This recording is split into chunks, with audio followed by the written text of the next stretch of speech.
Kaka-aproba lang ng Cuba sa Havana ang pinakamalaking pagbubukas ng ekonomiya mula noong rebolusyon ng 1959 at ang hakbang na ito ay bumagsak na parang isang mabigat na pag-amin para sa buong kontinente. Inaprubahan ng Pambansang Asambleya ng Cuba sa pamamagitan ng nagkakaisang boto ang mahigit 175 na reforma. Nabibigay daan ito sa mga pribadong bangko, dayuhang pamumuhunan, kumpanyang may shares, bentahan ng ari-arian ng Estado at pagkuha ng higit 100 empleyado sa pribadong negosyo. Nangyari ito noong ika-18 ng Hunyo, 2026 matapos ang ilang buwang presyon mula sa Estados Unidos. Mas mahigpit na mga parusa, pagharang ng gasolina, krisis sa enerhiya, kakulangan ng pagkain, mga brownout, at pag-alis ng mga dayuhang kumpanya. Tinangkang tabunan ng rehimen ni Miguel Diaz-Canel ang pagbabago gamit ang sosyalistang pananalita, pero ibang aktwal na nangyari. Inamin ng diktadurang Cuban na hindi na kayang sustentuhan ng labis na pinalaking estado ang isla.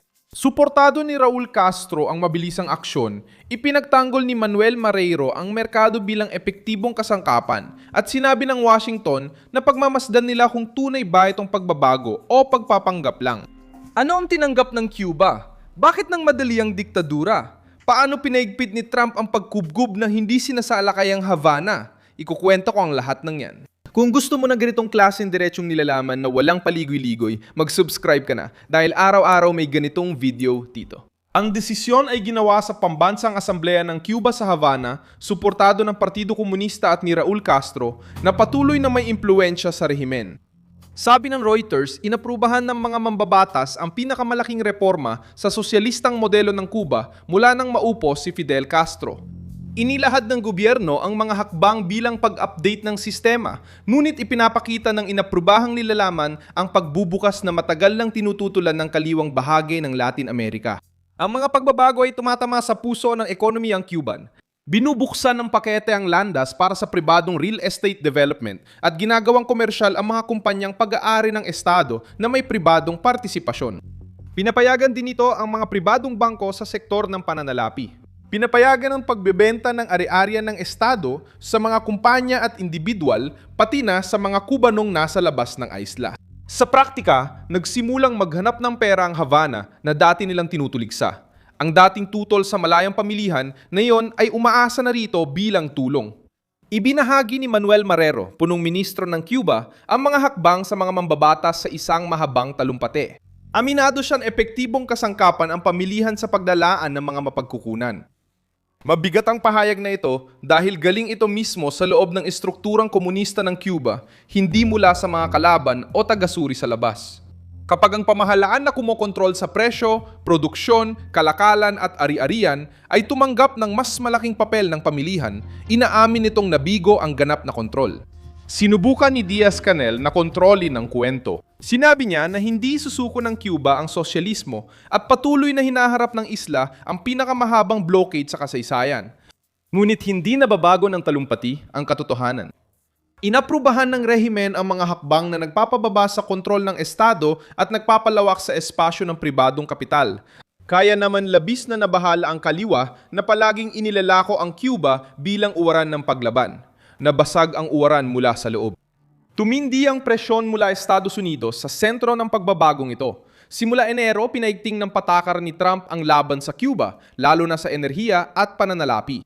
Itinuro ng Council on Foreign Relations na ang paghigpit sa pagpapadala ng langis ay nagpalala sa kakulangan ng gasolina, nagtaas ng presyo at nagdulot ng mas maraming brownout. Noong Mayo 1, 2026 naglabas ang White House ng executive order para sa mga sektor ng enerhiya, depensa, metal, pagmimina, serbisyong pinansyal at seguridad ng ekonomiya ng Cuba. Mensahe ito ng lakas sa ekonomiya, hindi lang diplomatikong aksyon na ramdam sa araw-araw ng tao. Iniulat ng AP na kumalat ang mga brownout sa mga kapitbahayan ng Havana, kaya nagprotesta ang mga residente sa pagpalu ng kaldero. Ipinapakita rin ng pagbubukas ang labis na pagkadesperado para sa bagong pera. Layunin ng gobyerno na hikayatin ang dayuhang pamumuhunan, palawakin ang direktang kalakalan, bigyan ng otonomiya ang mga kumpanya at munisipalidad at gawing mas maluwag ang mga daluyang pinansyal. Ayon sa AP, Kabilang sa paket ang mas malaking puwang para sa pribadong negosyo, pag-aangkat at pag-i-export ng walang interbensyon ng Estado at pagpasok ng mga fast food chain. Sa isang isla na nasanay sa sentralisasyon, malalim itong paglabag sa simbolo at tradisyon. Pumasok din si Raul Castro sa usaping ito, iniulat ng Reuters na siya ay kinasuhan sa Estados Unidos noong Mayo 2026 dahil sa mga paratang na may kaugnayan sa pagpapabagsak ng mga eroplano ng mga Cubanong exile noong 1996. Pinalakas ng paratang ang presyon ng Washington sa makasaysayang pamunuan ng rehimen. Ilang linggo lang ang lumipas, lumitaw si Raul Castro na sumusuporta sa agarang pagpapatibay ng reformang pang-ekonomiya. Si Marco Rubio, kalihim ng Estado ng Estados Unidos, ay nagsabi na noong Marso pa na ang Cuba ay may ekonomiyang hindi gumagana at sistemang pampolitika na hindi kayang ayusin ito. Ang pahayag na iyon ay sumasalamin sa kasalukuyan.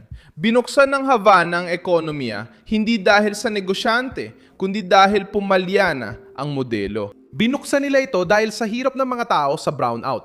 Binuksan nila ito dahil nagsisilisan ang mga kumpanya. Binuksan nila ito dahil humina ang halaga ng pera. Binuksan nila ito dahil kung walang gasolina o kredito, di magagamit ang ideolohikal na talumpati sa pag-ilaw, pagpuno ng estante o pagbayad ng bayarin. Nagingat din si J.D. Vance sa kanyang reaksyon mula sa Malacanang. Sinabi niya na pagmamasdan ng administrasyon ang mga hakbang ng Cuba at maaring magdulot ng mas magandang relasyon ang matalinong desisyon. Ipinapakita ng pahayag na hindi itinuring ng Washington na ganap na tagumpay ng rehimen ang reforma. Nais ng Estados Unidos ng konkretong aksyon, hindi lang mga pangako sa papel. Para kay Trump, kailangan patunayan ng Cuba na ang pagbubukas ay hindi lang salita. Mismong gobyerno ng Amerika ay tinrato ang mga reforma ng may pagdududa. Sabi ng pagsusuri sa media, maaring ginagawang mukhang may pagbabago ng Havana kahit walang tunay na kalayaan. Dito rin nagpapatuloy ang presyon. Ang pagbubukas ng pribadong bangko, pagbebenta ng ari-arian ng Estado at pag-anyaya ng dayuhang mamumuhunan ay hindi nangangahulugan ng paglaya ng mga kalaban, malayang pamamahayag o pagtatapos ng panunupil. Ipinapakita ng pagbukas ng ekonomiya ang kahinaan ng modelo, ngunit ang pagbabago sa politika ay nakadepende pa rin sa mga konkretong pangyayari. Malaki pa rin ang simbolikong epekto nito. Ginawang altar ng ideolohiya ng kaliwa ang Cuba sa Latin America. Sa halos 7 dekada, ipinagbili ng rehimen ang ideya na mas mataas ang Estado na kumokontrol sa lahat kaysa sa merkado. Ngayon, dahil sa krisis, napilitan ng mga pinunong komunista na gamitin ang mga kapitalistang mekanismo para mabuhay. Pinalalakas nito ang argumento ni Trump at mga kaalyado. Epektibo ang presyon kung tinatamaan ng bulsa, langis, kredito at elite ng rehimen. Apektado rin ng reforma ang pandaigdigang naratibo. Sa loob ng maraming taon, sinisilang ng mga kaalyadong gobyerno ng Havana ang mga parusa sa lahat ng problema ng isla. Mabigat ang mga parusa, pero ang krisis sa Cuba ay nagmumula rin sa burokrasya, kontrol ng Estado, mababang produktibidad at takot sa ekonomikong kalayaan. Kahit si Diaz-Canel ay umamin na hindi lahat ng kabiguan ay pwedeng isisi sa blockade. Ang pag-amin na ito ay nagpapahina sa palusot na panangga ng diktadura sa mga batikos. Ipinapakita na nangyari sa Cuba kung paano nabubuhay ang matandang diktadura kapag wala na itong puwang para kumilos. Hindi nagbibigay ng konsesyon ng rehimen, sinusubukan lang nitong mabuhay. Inakit nito ang kapital nang hindi binibitawan ng kontrol sa politika at ibinebenta ang pagbubukas nang hindi umaamin ng pagkatalo. Sa kalsada, may halong pag-asa at pagod ang reaksyon. Maraming Cuban ang nais magtrabaho, magnegosyo, mag-angkat, magbenta, bumili at mamuhay nang hindi laging kailangan ng pahintulot ng Estado. May mga nadududa na baka hadlangan ng rehimen ang sariling mga hakbang gaya ng dati nilang ginawa sa mga reforma. Makatuwiran ang ganitong pagdududa. Karaniwan, ang elitistang Cuban ay nagbubukas ng pinto kapag nahihirapan, pero isinasara ito uli kapag nakabawi na sila. Ngayon, binago ni Trump ang halaga ng paghihintay. Hindi na lang diplomatikong pahayag ang presyon mula sa Estados Unidos. Nagpataw rin ng presyon ng European Union sa Cuba, humili ng reforma sa ekonomiya at politika at kinundena ang panunupil, kaya lalong naihiwalay ang Havana. Nagsimulang pakinggan ng diktadura ang mga panawagan mula Washington, Brussels, Cuban diaspora at mamamayan na sawa na sa pamumuhay sa kakulangan. Kapag sabay-sabay ang nagpapahirap, hindi na kayang takpan lahat ng propaganda. Gusto ng Cuba ang kapital na dati nitong tinutuligsa, pero ayaw nito ng kalayang karaniwan sa bukas na ekonomiya. Gusto nila ng pera sa merkado, pero ayaw bigyan ng totoong kapangyarihan ang mamamayan laban sa estado, kaya dapat tuloy ang pressure.